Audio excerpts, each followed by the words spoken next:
तर नमस्कार मित्रांनो, रेबल स्टार फार्ममध्ये सर्वांचं स्वागत आहे। तर बघू शकता आपण कालच ट्रॅक्टरच्या सहाय्याने व्यवस्थित सऱ्या सोडून घेतल्यात आपल्या रानामध्ये आणि संपूर्ण सऱ्या ह्या 4 फुटी सऱ्या आहेत मित्रांनो। अर्धा एकर मध्ये फक्त 11 सऱ्या सुटलेल्या आहेत, पण रान बघा किती लांबणी खाली आहे, ह्याकडचं त्याकडेपर्यंत सरी आहे आपली। आणि महत्त्वाचं म्हणजे 4 फुटी सरी सोडण्याचं कारण तुम्हाला सांगतो। होतंय काय, आता जे टिल्लू ट्रॅक्टर जे आहे, लहान ट्रॅक्टर जे आपण म्हणत असतो, हे पूर्ण याच्यामध्ये ऑटोमॅटिक संपूर्ण ट्रॅक्टर बसतंय 4 फुटी सरीमध्ये।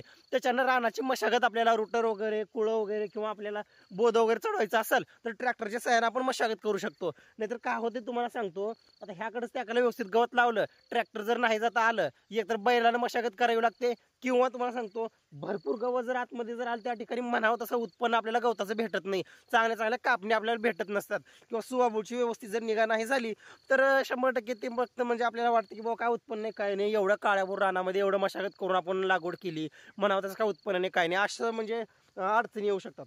त्याच्यामुळे डायरेक्ट 4 फुटी सऱ्या आपण तयार केलेल्या आहेत आणि इथून पुढं म्हणजे इथून कमीत कमी 4 ते 5 सऱ्या आपल्याला सुबाबूळ लागवड करायची आहे, बिल्डर सुबाबूळ। आणि इकडच्याकडला आपल्याला 4G बुलेट नेपियर लागवड करायची 4 ते 5 सऱ्या।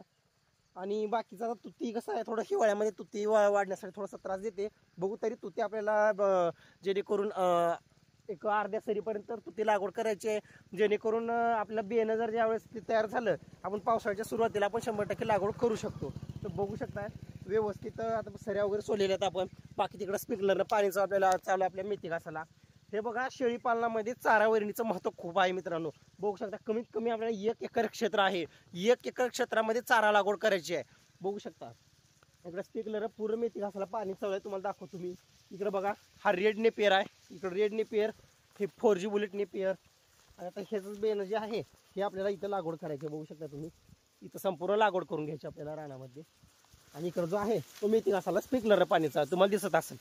तर असं चारा नियोजन पाहिजे का शेळी पालकाचं? बघा, red napier, 4G bullet, smart napier, मेथी घास, तिकडं दशरथ घास, इथं सुबाबूळ, इथं विहिमन तुती, असं जर चारा जर नियोजन केलं तर मग शेळी पालनामध्ये कोणच थांबू शकत नाही सक्सेस होण्यासाठी। म्हणजे कसं आहे, शेळीला दूध व्यवस्थित येणं, आपल्या शेळ्या व्यवस्थित माझावर येणं, गाभ राहणं, पिल्लं वगैरे चांगले जन्माला येणं किंवा त्या पिल्लांचं चांगलं संगोपन हो, कारण की जण शेळीला दूध असलं ऑटोमॅटिक पिल्लांचं संगोपन चांगलं होते।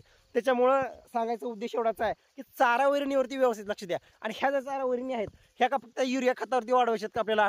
अजिबात नाही। शेणखत, लेंडी खत, गांडूळ खत, गांडूळ खताचे सुद्धा 1 ते 2 बेड लावण्याचा प्रयत्न चालू आहे माझा। पण कसं आहे, सावकाश सावकाश आपलं प्रोसेस चालू आहे। आता चारा वैरणी वगैरे आहे, थोड्याशा शेळ्या वाढवायच्या, जेणेकरून बरेच जण काय करतात, सर्व गोष्टी एकदाच करण्याचा प्रयत्न करत असतात। अजिबात तसं करायचं नाही। किंवा चारा थोडाच असतो पण शेळ्या भरपूर घेतात, तसं पण करायचं नाही आपल्याला। बघा, आता ज्यावेळेस चारा थोडासा म्हणजे व्यवस्थित येईल 1 ते 1.5-2 महिन्यामध्ये, मस्तपैकी आपल्याला शेळ्या आणायची 1-3-4 शेळ्या, आणि ते पण पिल्लावाल्या। प्रत्येक वेळेस आपण पिल्लावाल्या शेळ्या घेत असतो, सर्वांना माहीतच आहे। तर सांगायचा उद्देश आहे, कशा वाटलं आपल्याला तुम्हाला सऱ्या 4 फुटी ते पण सांगा। आणि येत्या म्हणजे उद्या किंवा परवा दिवशी आपल्याला सुबाबूळ सुद्धा लागवड करायची आहे मित्रांनो।